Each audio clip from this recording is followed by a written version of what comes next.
Hi everyone.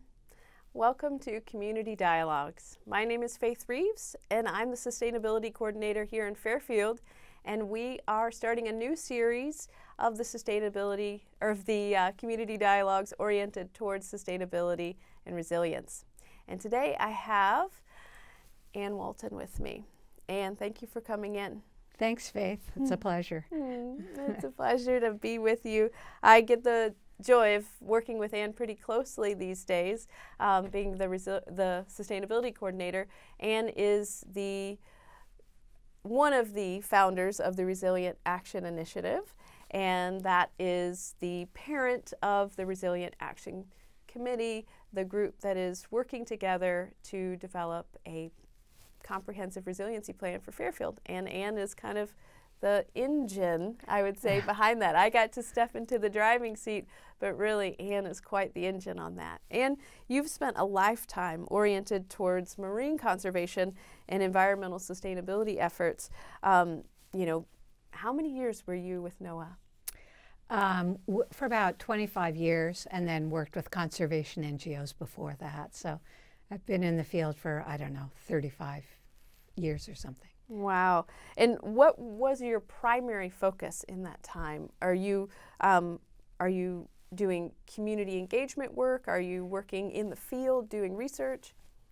Well, when you have a background in marine science, you have this notion that you're always out in the field doing research, but the reality is it's not always like that. When I worked for NOAA, the first half of my career, I worked on it for the National Marine Sanctuary Program. And my primary job was to go into different sanctuaries. At that time, there were 12. Now there are 15 National Marine Sanctuaries. But my area was the West Coast. And I would spend multiple years in a sanctuary evaluating the management and writing a new management plan. And this would be a community-based process. And 30 years ago, when you were part of the federal government and you said you were working with community, the community said, no thanks, go away. We don't want to work with the federal government. It was a very new notion at that time. Mm-hmm. And so my job was to break some of the ice in working with local communities. I worked on 4 sanctuaries on the West Coast of the U.S.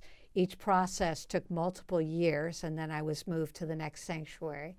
And then I was moved to Hawaii, and I helped with review the progress on management at the Humpback Whale Sanctuary there, and then American Samoa. And, I said I have a graduate degree in natural resource management, but I didn't learn how to do any of this through my formal education. It was all learned on the job because it was a fairly new approach. And I went to my boss in Washington, D.C., and I said, I feel like I've now, after a decade and a half of doing this, I have all this experience of what it's like to actually work with communities and evaluate the management of marine protected areas. And I wish I'd had this education. Can I go out and train other people around the world? And I had a really great boss who said, yes, that's exactly what I think you should be doing. And come back to me in 2 years and good luck. We'll see if you can make this happen or not. And then I spent the next 15 years of my career training people all over the world in managing the coastal and marine resources, very specifically in marine parks or marine protected areas. And I still do contract work in that area today, globally. So. Wow. So these sanctuaries, what were the primary challenges there? What were you seeing? What were you needing to manage for?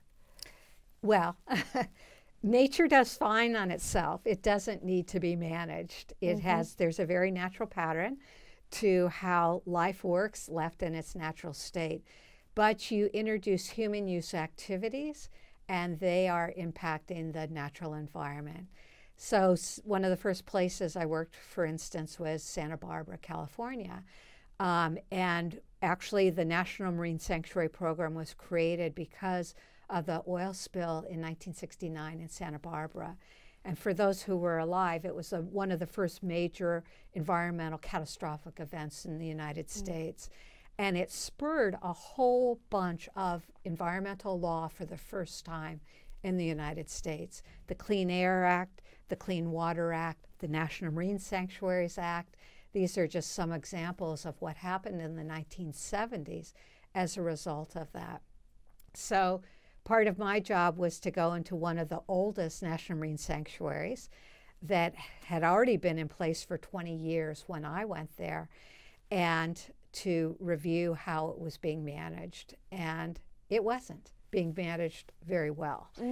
And we had oil and gas rigs right outside of the sanctuary at that time in the marine environment, overfishing, so that was a problem. Major vessel traffic going through the channel there, which was always the threat of future groundings or oil spills or impacts on marine mammals. And so those are the kinds of things that we look at, are the human use activities and how they've been impacting the marine environment.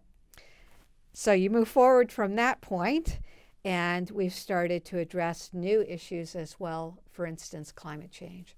And what are the impacts going to be from climate change? You can't change the trajectory of those impacts, but you can say, if we take the human use pressures off of the coastal and marine environment, then can we be more resilient to the impacts of climate change? And I think unquestionably the data shows us the answer is yes. So if we create protected areas where there is actually controls over human use activity, then we are making helping the natural resources to be more resilient to then the impacts of climate change. So that's kind of the model that I worked under and still do today. The principles are still the same. I can just imagine how difficult it would be to go into a space like that, knowing that the community, the enterprises who have been engaging in that zone of protection, that you might run into some ruffled feathers or some really difficult moments of trying to figure out, how can I reorient these activities? What are some of your techniques or tools that you can suggest when you're dealing with, potentially harmful or extractive enterprises that actually rely on these resources for their livelihoods? What are you running up against? That's a really good question, and it's a very touchy subject when somebody comes in from the outside and is potentially going to make decisions that impact people's livelihoods, as you said. My very, very first experience was holding a public meeting in Ventura, California. I'd never even been there before. And over 300 squid fishermen showed up because they were afraid I was going to shut down the sanctuary. I would be recommending that. And here I felt this big in the midst of 300 angry fishermen. And I learned very, very quickly, the first thing you need to do is be humble, sit down, be quiet, and learn to listen. And it's just really learning some of those basic techniques of how to make people feel like they're being listened to, and then also returning back and saying, I heard you, and this is how I am responding to you. We can figure this out together. And so just learning how to be a good, thoughtful facilitator, where listening is the first thing that you have to do, and not impose your own ideas on people until you've listened to them. And then finding some common ground where you can work together to come to solutions.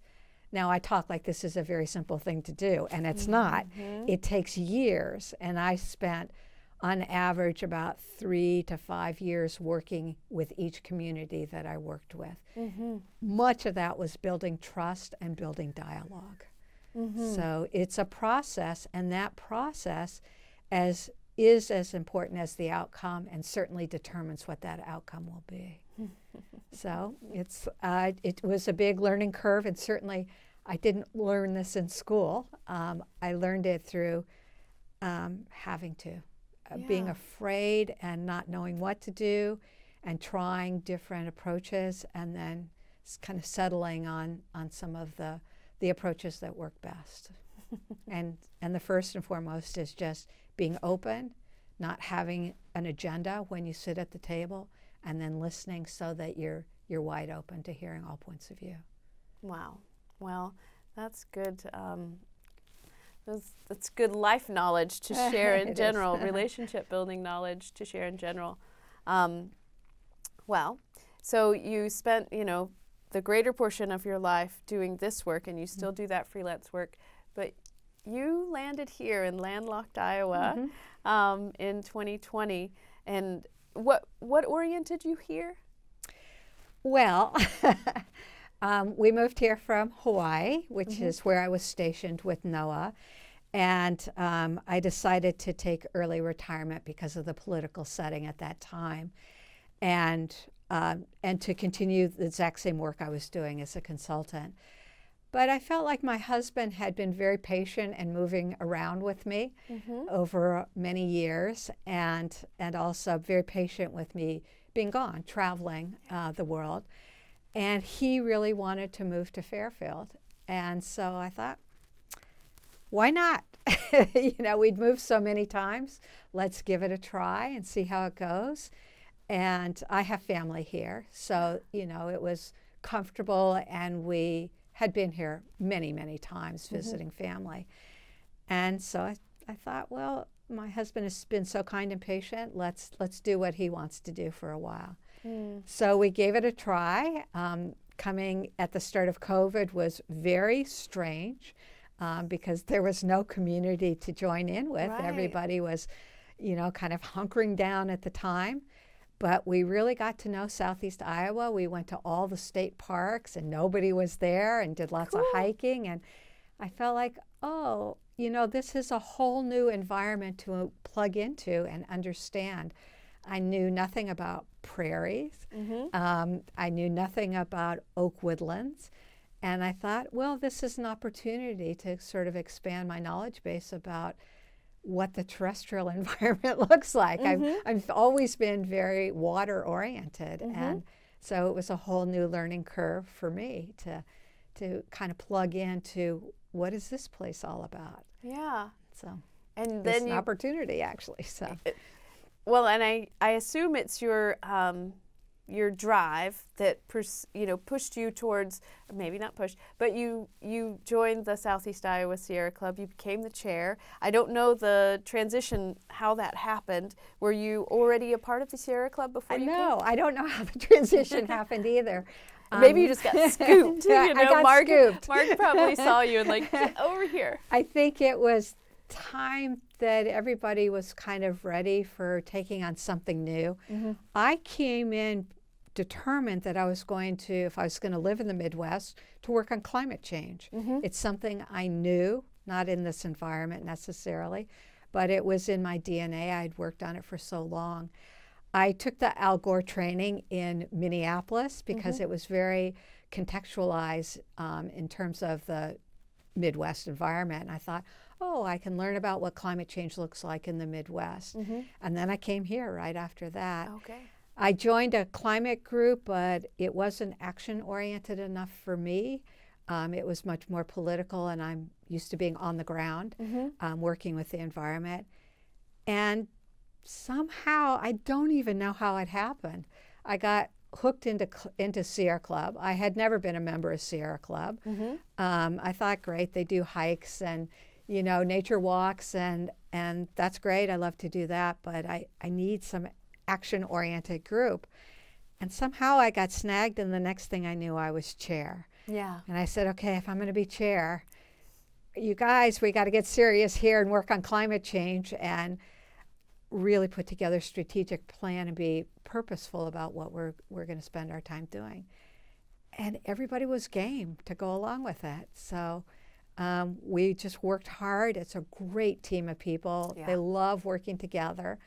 And I just thought, okay, I'll plug into the team and maybe can provide a little guidance on how to do some planning for climate change. And we all took it from there. Yeah. So, well, you've really transformed. I think you're in the midst of transforming Fairfield. It's going through another beautiful transformation. We've always been oriented, or I can't say always, in the 15 years that I've been here, the orientation has been towards sustainability, towards clean energy. We have a bent towards that, but I definitely have sensed the change that is happening in Fairfield in the last 4 years, and the position that I hold now is certainly an example of that. Can you give me just a little bit of the origin story behind the Resilient Action Initiative and what really brought that into reality? Yeah, so we put together a strategic plan. We had 4 priority areas that were really relevant to the mission of Sierra Club to build a resilient community. And however, we really listened and learned a lot also from what was happening during the whole COVID event. And we felt like we can define resilience in conservation terms for Sierra Club, but to a community, it's much more nuanced than that. There's many more aspects of what resilience means to a lot of different people. And first of all, we looked at what was happening as a result of the whole COVID event. There were students who weren't going to school, and for those who didn't have access to enough bandwidth to be able to plug in, they were missing out on education. For people who didn't have good health care coverage, they were missing out on that opportunity when it came to addressing the symptoms from COVID. We started to look at food security issues, and particularly school lunch programs were missing when kids weren't going to school. And we said, wait a second, resilience means something much broader to this community. Let's hold a series of roundtable sessions, invite the whole community in and say, what's important to you if we're going to build a new resilient community coming out of COVID? We know what we're going to do at Sierra Club, but we need to be a part of a broader community. Mm-hmm. Beautiful. Well, we'll come back and we'll share more about the progression of this initiative and the Resilient Action Committee. We're truly blessed to have Anne's community planning, community organizing, process-oriented work, strategic planning work behind this initiative, and I hope that you will come and engage with us in this process. We'll be reaching out soon into the community to get your feedback on our processes and see what it is that you would like to see in Fairfield as it becomes even more resilient.